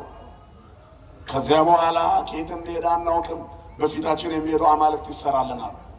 ምድረ በዳውን አቋርጠው ብዙ ተጉዘው ነበር። የሲና ተራራ ስር፣ የተቀደሰው ተራራ ስር የእሳቱ ጢስ፣ የዕጣኑ ሽታ፣ ልዩ የሆነ መዓዛ ከተራራው ላይ ይታይ ነበር። የከበረ መዓዛ እግዚአብሔር ባለበት ተራራ ላይ አለ። የእግዚአብሔር ተራራ ንጹሐን የሚገኙበት ተራራ ነው። እግዚአብሔርን የሚፈሩትን የሚያከብሩ ዘያከብሮሙ ለፈራያነ እግዚአብሔር አለ። መኑ ያድር ውስተ ጽላሎትከ ወመኑ ያጸልል ደብረ መቅደስከ። ማን ነው በቅድስና በመቅደስ የሚያድረው? ማን ነው በቅድስና ስፍራ በቸርነት ተጠልሎ የሚኖር? መቅደስ ስብሐተ እግዚአብሔር እየሰማ ሚሄታ ማን ነው? እጁ ንጹሕ ልቡ ንጹሕ የሆነ ወዘይ መሐለ በጎሉት ለሚጡ በባልንጀራው ላይ በሐሰት ያልማለ ወዘይ ለቃ ወርቆ በርዴ ወርቁን በአራጣ ያላበደረ እያለ ይወርድና መዝሙር 13 ላይ ያለው ዘያከብሮሙ ለፈራህያነ እግዚአብሔር፣ እግዚአብሔርን የሚፈሩትን የሚያከብር ነው መንግሥተ ሰማያት የሚገባው። እነማን ናቸው እግዚአብሔርን የሚፈሩት? እነ ሙሴ፣ እነ ቅዱስ ሚካኤል፣ እነ ኤልያስ፣ እነ አቡነ ተክለ ሃይማኖት፣ እነ ገብረ መንፈስ ቅዱስ፣ እነ ቅድስት አርሴማ፣ እነ ቅድስት ክርስቶስ ሰምራ፣ ደጋጎቹ እናቶቻችን አባቶቻችንን እነሱን ያከበረ እግዚአብሔርን የሚፈሩትን የሚያከብር ይላል መዝሙር 14 ገብታችሁ አንብቡት። በተቀደሰው ቅድስና ስፍራ የሚቆመው በተራራው የሚጠለለው ደብረ እግዚአብሔር የተቀደሰው ተራራ ማን ነው? በቅድስና ስፍራ ያለው እግዚአብሔርን ተክለ ሃይማኖትን የሚያከብር ለቅዱሳን ክብር የሚሰጥ ወለራታን ይገለሙ ክብር የሚለውን የዳዊትን ቃል የሚፈጽም ለቅኖች ምስጋና ይገባል። ምን ይገባል? ለተክለ ሃይማኖት ምን ይገባል? ለቅዱስ ሚካኤል ምን ይገባል? ለቅዱስ ገብርኤል ምን ይገባል? ለገብረ መንፈስ ቅዱስ ምን ይገባል? ለቅዱስ ሩፋኤል ምን ይገባል? ክብርና ምስጋና ለአምላካችን ለእግዚአብሔር ነው። ስለዚህ ዘያከብሮሙ ለፈራህያነ እግዚአብሔር፣ እግዚአብሔርን የሚፈሩትን የሚያከብር በቅድስናው ተራራ ላይ ያድራል። ቅዱሳን ይህን ያክል ክብር አላቸው። ይህን የከበረ ሙሴ እስራኤል ረሱት። የሃይማኖት መዛነፍ፣ የእግዚአብሔር ሰውነት ማነስ፣ መንፈሳዊ ቁመና መዝለፍለፍ የሚመጣው ከቅዱሳን በመራቅ ነው። የተመረጠ ሕዝብ እግዚአብሔር የመረጣቸውን የሚመርጥ ያከበራቸው የሚያከብር ነው። ስለዚህ በየሚዲያው የምታዩት መዝለፍለፍ እግዚአብሔርን የማጣት ምልክት ነው። ኃጢአት ማለት ማጣት ማለት ነው። ኃጢአ ሲል አጣ ይላል። ማንን አጣ ማለት ነው? በቃ ሰው እግዚአብሔርን ሲያጣ ባዶ ነው የሚሆነው። ያለ እግዚአብሔር መኖር አይቻልም። ሕይወት ያለ እግዚአብሔር ባዶ ናት። ስለዚህ ኃጢአት ነው። የኃጢአት የመንፈሳዊነት መዝለፍለፍ፣ ፍጹም ተስፋ ማጣት፣ ባጋንንት የመወረስ ምልክት ነው። ሰው እንዲህ አይነት ጸያፍ ተግባር ማድረግ፣ ወደ ተሳሳተ መንገድ መሄድ፣ ለቅዱሳን ክብርን አለመስጠት። ስለዚህ ከዚህ ለመውጣት ያስፈልጋል። መጽሐፍ ከመካከላቸው ውጡና ይላል። የተለያችሁ ነው። አሁን የመውጣት ዘመን የሆነ የዘመን ከምንፍቅና የመውጣት ዘመን፣ ቅዱሳንን ከመሳደብ የመውጣት ዘመን፣ ነገረ ማርያምን አለመረዳት ካለበት ዓለም የመውጣት ዘመን፣ ወደ መረዳት የመምጣት ዘመን፣ ዛሬ ለቅድስት ወደ ማለት ዘመን ማለት ነው። የተለያችሁ ነው፣ ልዩዎቹ ነው። እግዚኦታችሁ ዝናብ የሚያወርድ መዓቱን የሚመልስ ቁጣውን በትዕግስት የሚያደርግ ይሁን። በጸሎታችሁ ዝናብ ይዝነብ፣ ፀሐይ ይውጣ። የቅዱሳን ጸሎት ይሁን ጸሎታቸው። ይሄ ነው ይሄ ዘመን ይሁን። ይሄ የሚሆነው ሙሴያዊ የወገን ተቆርቋሪነትና መንፈሳዊ ቁመና ሲኖር ነው። ተራራው ላይ ሙሴን ሲያደርግ ከታች ያለው ሙሴ የት እንደሄደ አላውቅም ብሎ አሮንን አንቀው ያዙት ይላል። በፊታችን የሚሄዱ አማልክት ስላለን እስከ መቼ እንዲህ እንኖራለን አሉ። በዚህ ጊዜ ሙሴ ገና አልመጣም ነበርና አሮን ምን አለ? ወርቆቻችሁን አምጡ፣ የሚስቶቻችሁንና የሴት ልጆቻችሁን ወርቅ አምጡ፣ የአንገታቸውን ሐብል፣ የጣቶቻቸውን ቀለበት፣ የእጆቻቸውን አምባር፣ የእግሮቻቸውን አልቦ ይዛችሁን የአንገታቸውን ማርዳ ሰብስባችሁ አምጡ አለ። ብሩንና ወርቁን ሰብስቡና አምጡ ጌጦቹን።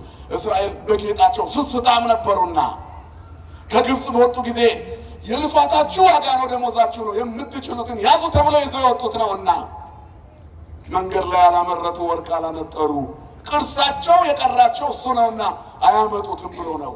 አሮን ይሄን ያለው እስከዛ ድረስ እነሱ እስከሚያመረቱ ዛሬ ነገ እያለ ሙሴ ይወርድልኛል ብሎ ነበር የጠበቀው። እንደጠበቀው አልሆነለትም። ወዲያውኑ አመጡት። ሰይጣን ክፉ ነው።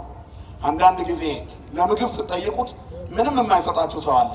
የጫት ካላችሁ ዘርግፎ ይሰጣችሁ። አንድ ዳቦ ለሁለት ተካፍሎ የሚበሉ ጓደኛሞች ብዙም አይታዩ። አንድ ሲጋራ ለ6 የሚያጨሱ ግን ይኖራሉ። የሚያጠፋውን በደንብ ነው የምንካፈለው እኮ። እንደው አንዳንዴ የአጫሾችን ፍቅር ይስጣችሁ ያሰኛል እኮ።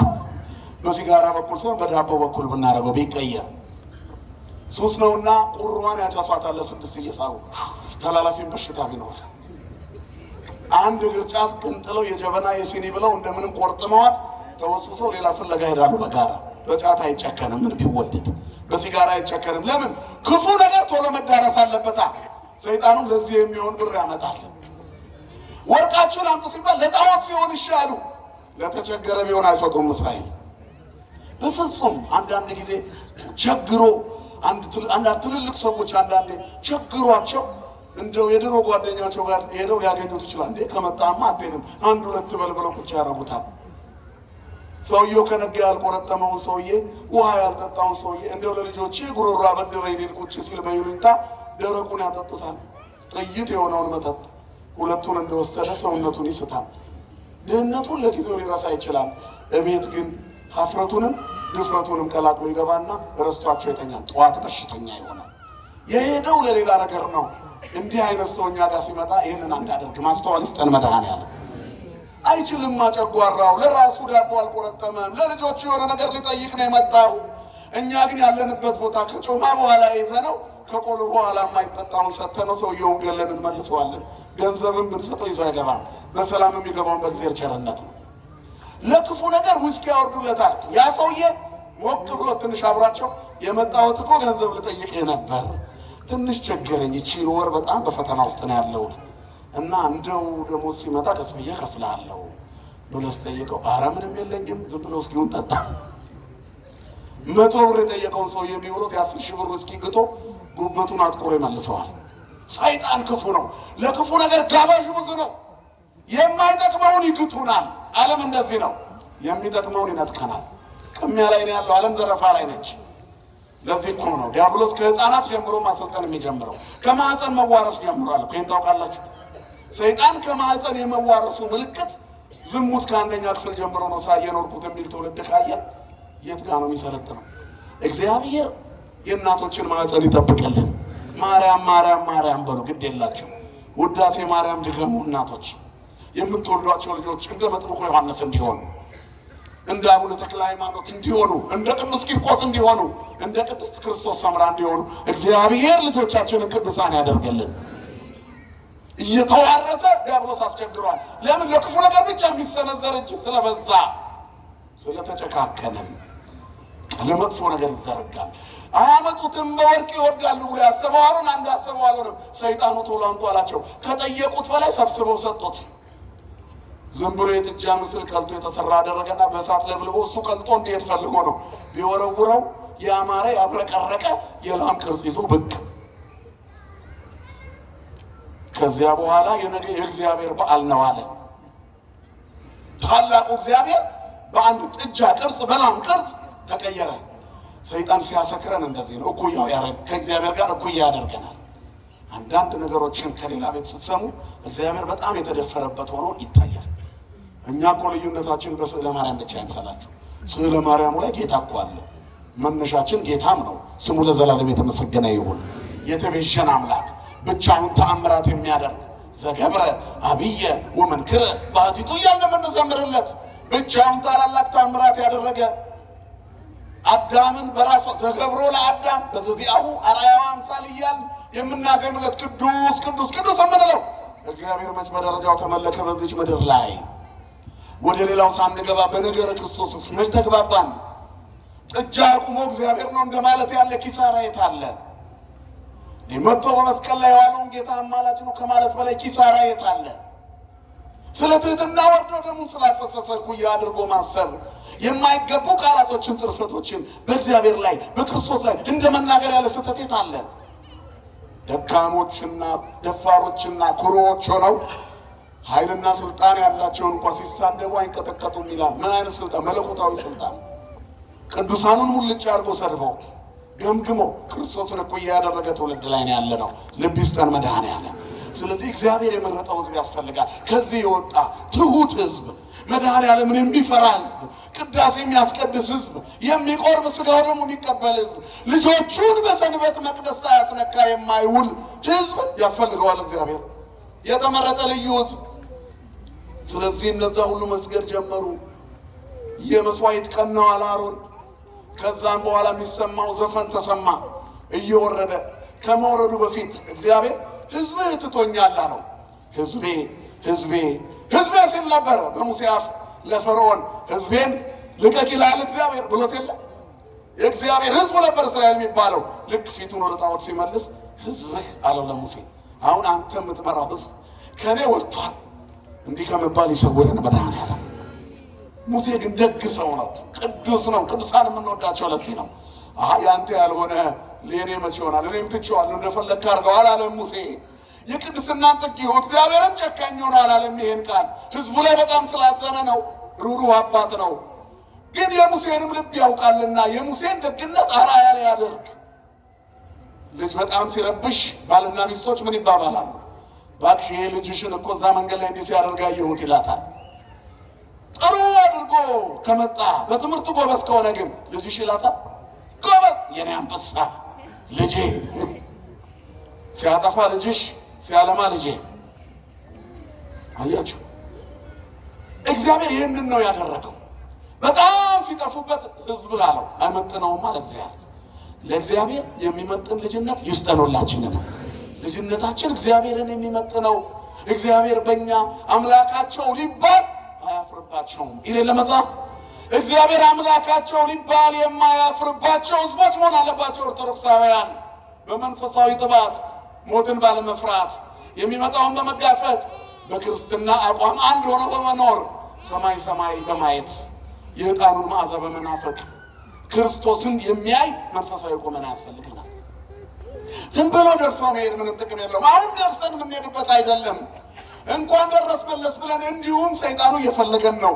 ባላጋራችሁ ዲያብሎስ የሚውጠውን ፈልጎ እንደሚያገሳ አንበሳ ይዞራል። ንቁ ጴጥሮስ ነው የሚለው። በጊዜው ከፍ እንዲያደርጋችሁ ከኃይለኛው ከእግዚአብሔር እጅ በታች ራሳችሁን አዋርዱ። እርሱ ስለ እናንተ ያስባል። የሚያስጨንቃችሁን በእርሱ ላይ ጣሉት። በመጠን ኑሩ፣ ንቁ። ባላጋራችሁ ዲያብሎስ የሚውጠውን ፈልጎ እንደሚያገሳ አንበሳ ይዞራል። ሰይጣን እየዞረ ነው ወንድሞቼ እህቶቼ። የሚውጠውን ፈልጎ እንደሚያገሳ አንበሳ ሊጫወትብን በዙሪያችን ሰፍረዋል። ክፉ ዘመን ላይ ነው ያለነው። የተመረጠ ህዝብ ያስፈልገዋል። ስለዚህ ህዝብህ ሲለው ሙሴ ደነገጠ። ምን አጠፋ ህዝቡ? ይህን ህዝብ አጠፋዋለሁ አለ እግዚአብሔር። አንተን በሌላ ህዝብ ላይ ሾመሃለሁ፣ ላጥፋዋለሁ። አይተው እንግዲያውስ ህዝብን በድሏል። ሙሴ እየወረደ ዘፈን ሰማ። ያለ ልክ ሰምቶ ማያውቀው ዘፈን፣ ሰምተንም ማናውቀው ጩኸቶች እኮ እየሰማን ነው። ከሰይጣን ጋር ዓለም የመዋሉ ምልክት እኮ ነው። አብረውት ብዙ ዓመት የተጓዘውን ህዝብ ሰምቶ ማያውቀውን ዘፈን ሰማ። ግጥምና ዜማው ከዲያብሎስ ነዋ። ኧረ ይሄ ነገር ምንድን ነው? እንዲህ አይነት ዘፈን ሰምቼ አላውቅም አለ ሙሴ። ከዛ ኢያሱ ምን አለው? የድል ነሺዎች ድምፅ አይደለም፣ የምስጋናም ድምፅ አይደለም፣ የሰካራሞች ድምፅ ነው። ጉሽ ጠላ የጠጡ የወይን ጠጅ ያበዙ ሰዎች የሚያሰሙት ድምፅ ነው። ምንፍቅና ስካር ነው። አሁን የሰካራም ድምፆች በስተዋል። የተቀላቀለ ጠጥተው ጉሽ ጠላ ጉሮሯቸውን ያነቃቸው ሰዎች እኛም ቤት ሌላም ቤት ሞልተዋል። ቀላቅሎ የሚያወሩ ጥንቁልናውን ከቅዳሴ ጋር እስክስታውን ከማሌት ጋር ሊቀላቅሉብን ይሄዱ አሉ እኮ። ሙሴ ዘመዶቹ ናቸው ጨፍረው እግዚአብሔርን የናቁት። አሁንም የኛው ሰዎች ጠምጥመው እግዚአብሔርን ሲንቁት ሚዲያ ላይ አይታችኋል። ማሌቱን እስክስታ ሲያረጉ እንቅጥቅጥ ሲያረጉ ይሄ ካጋንንት ነው። መንቀጥቀጥ የክርስትና አይደል፣ ውሸት ነው። ግለሰብና ተቋም ይለያያል። ይሄ ሃይማኖቱን አይወክልም። አባቶቻችን በጸናጽል ደመቅ ሲል እንኳን እያስቆሙን ያደግነው። አሁን ግን እንዲህ አይደለም። አንዳንድ ቦታ እስክስታው መንቀጥቀጡ ይታያል። መንፈስ ቅዱስ ነው እንዲህ የሚያደርግ። መንፈስ ቅዱስ የለንም እኛ። ኧረ ተዋህዶ በዚህ አትታወቅም። ተቀላቅለናል። ተራጋሚው መራቂውም አንድ አይነት ሆኗል። ንጹሑን ካህን ከአዳፋው መለየት እስኪያቅተን ድረስ እኮ ተቸግረናል። ናይ ተሳለሚ ብለው አደንዝዘው የሚቀሙ ሰዎች ያሉባት ምድር ላይ ካህን ነው ትሉታላችሁ? ይሄን ንስሐ ካልሰጧችሁ ብሎ ንስሐውን በገንዘብ የሚመነዝር ሰው በአጥቢያችሁ ያዙ ካህን። መንገደኛ ሁሉ ረዘም አድርጎ የለበሰ ኦርቶዶክስ አይምሰላችሁ። አጭበርባሪ የበዛበት ዓለም ላይ ነው ያለነው። እግዚአብሔር ይሰውረን ከዚህ። ስለዚህ የተቀላቀለ የሰካራም ድምፅ ነው አለ። አሁን ብዙዎቻችን ሰክረናል፣ ተቀላቅሎብናል። ዓለሙና መንፈሳዊነቱ ተቀላቅሎብናል። እግዚአብሔሩና ክህደቱ ተቀላቅሎብናል። የትኛው ጋር ቆመን እያስቀደስን እንደሆነ እንኳን አናውቅም። እየመጣን እያለ ቆሞ ሸዋ እዚህ ጋራ ትርኢት የሚሰራ እራቁቱን የሆነ ሰው ታገኙታላችሁ፣ ድሬድ ያደረገ።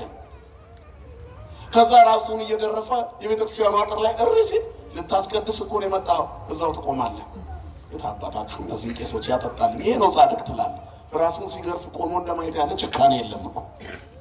ሰው ራሱን የሚቀጣ ከሆነ በገዳም ዘግቶ ነው። የምን ትርኢት ማብዛት ነው? የቀረጻ ድብደባ አለ፣ ወንጀል እኮ ነው። በዚህ ልክ ነው። የክርስቶስ አካል ነው አካላችን አይደል? የክርስቶስን አካል የመቱት አይሁድ ናቸው። ሰው ራሱን በአደባባይ ከቀጠቀጠ አይሁድ ነው ማለት ነው፣ ክርስቲያን አይደለም። ግን አታውቁትም። ያ እናንተ በጣም ጻድቅ ነው ያላችሁ ሰው እስከ መጨረሻ ብትከተሉት የት እንደሚገባ ታዩታላችሁ። ብዙ ማስረጃ ስላለኝ ነው የምነግራችሁ። ሰክረናል እኛ። የሰካራሞች ድምፅ በዝቷል በየመንገዱ ምላችሁ። ለዚህ ነው ቅዳሴውና ዘፈኑ ካልተቀላቀለ የሚሉ ሰካራሞች በዝተዋል። ጥጃ ይዘው እግዚአብሔር ነው እያሉ ሰገዱ። ከግብፅ ያወጣው ጥጃ ነው አሉ። እግዚአብሔር እኮ ነው ነፋሳትን አምጥቶ ውሃን እንደ ግድግዳ ያቆመ። በአፍንጫ ውስጥ ትንፋስ ውኆች ተከመሩ፣ ፈሳሾችም እንደ ክምር ቆሙ። ሞገዱን በባህር ውስጥ ረጋ። እግዚአብሔር ተዋጊ ነው፣ ስሙ እግዚአብሔር ነው ብሎ የዘመሩ አንደበቶች ጥጃውን እግዚአብሔር ነው አሉ። የላሙን ቅርጽ እግዚአብሔር ነው ይሄ ከግብፅ ያወጣን አሉና ይዘፍናሉ። የሰካራሞች ድምፅ ነው አለ ኢያሱ። እውነቱን ነው። ሲወርድ ህዝቡ ተበላሽቷል። ጣዖት ግራና ቀኝ ተተክለዋል። ሁለቱን ጽላቶች እግዚአብሔር ሰርቶ የሰጠውን ወረወረው ይላል ሙሴ። ራሱን መሳተ። አንደኛው አንዱን ጽላት ሌላውን ሰበረው። ሁለቱም ጥጃውን ሰባበሩና ጣሉት። ጽላቱን ተሰበረ። ከዚያ እግዚአብሔር ለሙሴ ሌላ ጽላት እንዲሰራ አደረገው። ይሄ ራሱን የቻለ ተአምር ነው። እግዚአብሔር እንደሰራ በዛው ጽላት ቀጥሎ ቢሆን ኖሮ ዛሬ አድባራት ባልበዙ፣ ጽላቶች ባልበዙ ነበር። ምክንያቱም የመጀመሪያውን የሰራው ማን ነበረ? ሰው እንዲሰራ አልተፈቀደለትም ነበር። ሁለተኛውን ግን ሙሴ ሲሰራ ማን እንዲሰራ ተፈቀደለት? ሰው እንዲሰራ ተፈቀደ። በዚህ ምክንያት በአዲስ ኪዳን የአዲስ ኪዳኑ ታቦት ክርስቶስ፣ የአዲስ ኪዳኗ ታቦት ድንግል ማርያም፣ በአዲስ ኪዳኑ ጽላት ክርስቶስ በትክክል እየተመለከ ስጋው እየተቆረሰ ደሙ እየተቀዳ መከራውን እየጣስን ያው ለብልበናለን። ክብርና ምስጋና ለአምላካችን ለእግዚአብሔር ይሁን። ከዚያ በኋላ በማግስቱ ነው ሙሴ ህዝቡን ሰበሰበና የዛኑ ያን ሁሉ ካደረገ በኋላ ቆመ ይላል። ሰገነት ላይ ቆመና ወቆመ ቅድመ ትዕይንት ወይቤ ዛሬው እግዚአብሔር ይምጻቤ፣ እግዚአብሔር የመረጠው ሁሉ ወደ እኔ ይምጣ። ወተጋብኡ ሀቤሁ ኩሉ ደቂቀ ሌዊ፣ የሌዊ ልጆች በሙሉ ወደ እርሱ መጡ። ሌዋውያን ለጣዖት ያልሰገዱ የተለዩት መጡ። በሉ እንግዲህ የእግዚአብሔር በትር ህዝቡን ሳይቀጣው ወንድሜ እህቴ ሳትሉ ሰይፍ ያለው ሰይፉን ይምዘዝና ይቅጣ አለ። ከግማሽ ሚሊዮን በላይ ከሆነው ህዝብ 3000 ሰው ሲቀጣ የእግዚአብሔር ስራ በዚህ ቆመ። እግዚአብሔር መብረቁን አውርዶ ቢሆን ኖሮ እስራኤልም ሽክ ብሎ ባለቀ። ግን ሙሴ ምን ብሎ ለምኗል? እስራኤልንም ቀጣ፣ የገዛ ወንድሞቻቸውን ግደሉ ብሎ ቀጣ። እንዲቀጡ አደረገ። ኦሪታዊ ቅጣት ነው። ከዚያ በኋላ እንደገና እግዚአብሔር ምን አለው? ግብፃውያን ይሰማሉ አለ ሙሴ። ግብፃውያን ይሰማሉ። ከእኛ ነጥቆ ያወጣቸው ለካ ራሱም ሊያጠፋቸው ነው። እኛ ላይ ያ ሁሉ መቅሰፍት ሲመጣ የእነሱ ብቻ አምላክ መስሎን ነበር። አሁን ግን መንገድ ሊያጠፋቸው የወሰዳቸው ሊያጠፋቸው ነው ብለው አንተ ጨካኝ ያደርጉሃል፣ መግደል ባህሪ የሚስማማ አይደለምና ጌታ ሆይ ህዝቡን ይቅር በል አለ። እግዚአብሔርም ስለ ሙሴ ህዝቡን ማረ ይላል። ክብርና ምስጋና ለአምላካችን ለእግዚአብሔር ይሁን። ሰዓታችን አልቋል። ትምህርታችን ባያልቅም ግን የሚያስምር ቁመና ያስፈልጋል ነው። የቅዱሳን ቁመናቸው ይሄ ነው። ክርስቲያኖች የእግዚአብሔር ሰው ማን ነው? ዛሬው እግዚአብሔር ይምጻቤ፣ እግዚአብሔር የመረጠው ወደ እኔ ይምጣ አለ። ማን ነው አሁን ወደ ሙሴ የሚመጣ? ወደ ቅዱስ ሚካኤልስ የሚመጣ የመረጠው ማን ነው? ቅዱስ ሚካኤል የሚነግረን ብንመጣ የክርስቶስን ሥጋና ደም እንድንመገብ ነው። ይሄ ቤተ መቅደስ የቅዱስ ሚካኤል ቤተ መቅደስ ነው። የሚፈተተው የማን ሥጋና ደም ነው? የእግዚአብሔር ሥጋና ደም። ቅዳሴው ላይ የሚከብረው ማን ነው? የታረደው በጉ ክርስቶስ ኢየሱስ። ያንን ነው የሚቆርሱት። ሥጋውን በግ ይምጣ ብለው ካህናቱ በጉ ይምጣልን ይላሉ ቅዳሴው ላይ። ንርአየ በአይንት በዓይኖቻችን እንየው ወንጥቦ ባይዳው በእጆቻችን እንረደው እንቁረሰው። ይደመር ሥጋው ምስለ ዝንቱ ህብስት፣ ሥጋው ከዚህ ህብስት ጋር አንድ ይሁን፣ ይቀየር ይለወጥ። ወደሙን ይትከዐው ምስለ ዝንቱ ጽዋ፣ ደሙን በዚህ ላይ ይቀዳ። አንተ ከሰማያት የወረድክ የሕይወት እንጀራ እኔ ነኝ ብለሃልና ና በጉ ክርስቶስ ሆይ ና። በጽዮን ተራራ የቆመው በግ፣ ነጩ ጻዳው በግ፣ አብርሃም በተራራው ላይ ያረደው በዕፀ ሳቤቅ የታሰረው በግ፣ ዕፀ ሳቤቋ እመቤታችን ናት። የሁላችንንም ኃጢአት የተሸከመው በግ፣ ሙሴ እስራኤላውያንን ከግብፅ ሲያወጣ ያ የታረደው በግ የእስራኤላውያንን ኃጢአት ሁሉ የመለሰላቸው። በቤታቸው መቃንና ጉበን ላይ ቀቡት። ወደ ምድር የተላከውን መልአከ ሞት ደሙ መለሰ። የክርስቶስ ሥጋና ደም ሞትን ይመልሳል፣ ያሻግራል። አዳፊ ነፍስ ነው ክርስቶስ፣ ነፍሳትን የሚያሻግር በሞት መንገድ ላይ ቆሞ በሕይወት እንቅስቃሴ የእሱ የሆኑትን የተመረጡትን ይለያቸዋል። ሞት እኮ ተራ ነገር ነው የክርስቶስ ለሆኑት። እኛ በጣም የፈራነው መግቢያችንን ስለማናውቀው ነው። እግዚአብሔር መጨረሻችንን ያብጅልን። ስለዚህ ይህንን የክርስቶስ ሥጋና ደም እንዲፈተት ቅዱስ ሚካኤል ምን ይላል? ዘሐረዮ እግዚአብሔር ይምጻ ኀቤየ፣ የተመረጠ እግዚአብሔር ሰው ይምጣ። እና ምዕመናን ለ2018 ተመርጠናል። ወደዚህ እንምጣ። የእግዚአብሔር ሰውነት መለያው ይሄ ነው። የእግዚአብሔር ሰው እምነት የማያሰክረው የማይቀላቀልበት ጥጃ አስቀምጦ ይሄ እግዚአብሔር ነው እያለ የሰማይና የምድሩን ፈጣሪ በአንድ የወርቅ የቀለጠ ወርቅ ቅርጽ የማይስል እግዚአብሔር አምጻኤ ዓለማት ፈጣሪ ዓለማት ነው ብሎ የሚያምን ከፍ ያለ ነው የሚል ሥጋ ስለለበሰ የማይንቅ ዮሐንሳዊ ቁመና የእግዚአብሔር ሰውነት ይሄ ነው። ዮሐንስ መጥምቀ መለኮት ዮሐንስ ርዕሰ አውደ ዓመት የተባለ ዘይመጽእ ኀቤየ ዘሃሎም ቅድሜየ ዘይደልወኒ ፍታቶታ ናሳኒሁ እገሪሁ፣ የእግሩን ጠፍር የጫማውን ጠፍር እፈታው ዘንድ አልችልም፣ ከኔ በኋላ ነው የሚመጣው። 6 ወር ቀድመዋለሁ። የ6 ወር ታናሽ ነው። ምድር ላይ ሲወለድ ግን ከኔ በፊት የነበረ ነው። ወውቱ ያጠምቀክሙ በመንፈስ ቅዱስ ወእሳት፣ እሱ በውሃና እኔ በውሃና በመንፈስ አጠምቃለሁ፣ እሱ ግን በእሳትና በመንፈስ ቅዱስ ያጠምቃል ይመጣል ያላችሁ።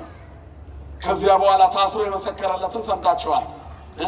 ወእንቲአሁሰ ተሰልጠት ወእንቲአሁሰ ትመጽእ፣ የኔ ተፈጸመች ወፍጻሜያየሰ ናሁ ተፈጸመ፣ የኔ ደስታ ተፈጸመ። ዘቦቱ መራት መራዊ ውእቱ ነው ያለው። ሙሽራይቱ ያለችው እርሱ ሙሽራ ነው። ሙሽራይቱ ቤተክርስቲያን ያለችው ክርስቶስ ሙሽራ ነው። በደሙ ቤተክርስቲያንን የቀደሳት ንጽሕት ያደረጋት የመረጣት ቅድስት ክብርት ቤተክርስቲያን ሙሽሪት በደሙ ቀድሷት በደም ቀራንዮ ላይ የተሞሸረላት ሙሽራዋ ክርስቶስ። ሙሽራይቱ ያለችው እርሱ ሙሽራ ነው። ቤተክርስቲያን ያለችው ጉልላቷ የሆነላት እርሱ ክርስቶስ ነው። ስለዚህ አለ ከዚህ በኋላ ሚዜው ቆሞ በሙሽራው ደስ ይለዋል። እኔ ደስ ብሎኛል። ወፍጻሜያየሰ ናሁ ተፈጸመት፣ የኔ ደስታ አሁን ተፈጸመች። የእግዚአብሔር ሰው የመሆን የምስጢር አስተዳለሁ ፍኖቶ ለእግዚአብሔር ጽሑ ፍኖቶ ለእግዚአብሔር ያልኩት አሁን ነው። እንግዲህ እኔ ጠርጌያለሁ መንገዱን፣ እሱ መጥቷል። ከዚህ በኋላ ወእንቲአሁሰ ትበዝሕ፣ የእሱ ትበዛለች። አዲስ ኪዳን ይሰፋል፣ ወንጌል ይስፋፋል፣ አብያተ ክርስቲያናት ይታነጻሉ። ክርስቶስ ሙሽራዋ የሆነች ቤተክርስቲያን ትበዛለች። የሙሽራዋ ቤተክርስቲያን ልጆች ሙሽራዋ ክርስቶስ የሆነላት ሙሽሪት የሙሽሪት ልጆች የተዋህዶ ልጆች በእያንዳንዱ መንገድ ውስጥ ባለው ፈተና ነጩን ልብስ ለብሰው በደም ያጌጠውን ተውበው ይኖሩባታል። የእግዚአብሔር ሰውነት መለያው ይሄ ነው። ስለዚህ ቁመናችን የሚስተካከልበት ዓመት ያደርግልን መድኃኔዓለም።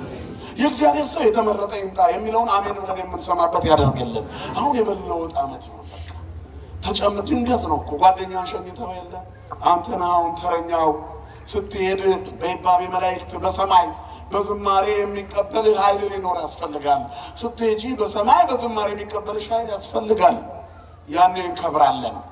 ክብሩን እንድንወርስ ለመንግስቱ እንድንበቃ እግዚአብሔር ለሥጋው ደሙ ክብር ያብቃል። ንስሐ ገብተን ሥጋ ወደሙ ተቀብለን የመንግስቱ ዜጎች ያደርገን። የተመረጠን ሕዝቦች ለጣዖት የማንሰግድ ከሰከረው ጋር የማንሰክር ጊዜ አነሳን ብለው እንደልባቸው ከሚናገሩት ጋር የማንሰለፍ አድርባዮች ሆነን ማይተባችንን የምናላላ የአንገታችን ግር የማይረግብብን እንዲሆን እግዚአብሔር በእምነት ጽናት ያቆየን። ተዋህዶ ሃይማኖታችንን ይጠብቅልን። አጽራረ ቤተክርስቲያንን ያስታክስልን። እግዚአብሔር ልብ ላጡት ልቦና ይስጣቸው። የሰማይ አምላክ እግዚአብሔር ያከናውንልን። ይህ ዓመት ለእኛ ሁሉ የሚከናወንበት ዓመት ይሁንልን። በረከት የሚከናወንበት፣ ጽድቅ የሚሞላበት፣ ቅድስና የሚበዛበት፣ ሕፃናት ተወልደው በሰላም የሚያድጉበት፣ ቅዱስ ሚካኤል ጥበቃው መግቦቱ የማይለይበት፣ እስራኤልን በምድረ በዳ መና እያወረደ የመገበ እስራኤል ቅዱስ ሚካኤል እኛን እስራኤል ዘነፍስ የሆነውን ደግሞ ከበረከቱ ይመግበን። የእግዚአብሔር ቸርነት፣ የእመቤታችን አማላጅነት፣ የቅዱስ ሚካኤል ጥበቃ፣ የቅዱሳን አባቶቻችን ጸሎትና ምልጃ አይለየን። አሜን።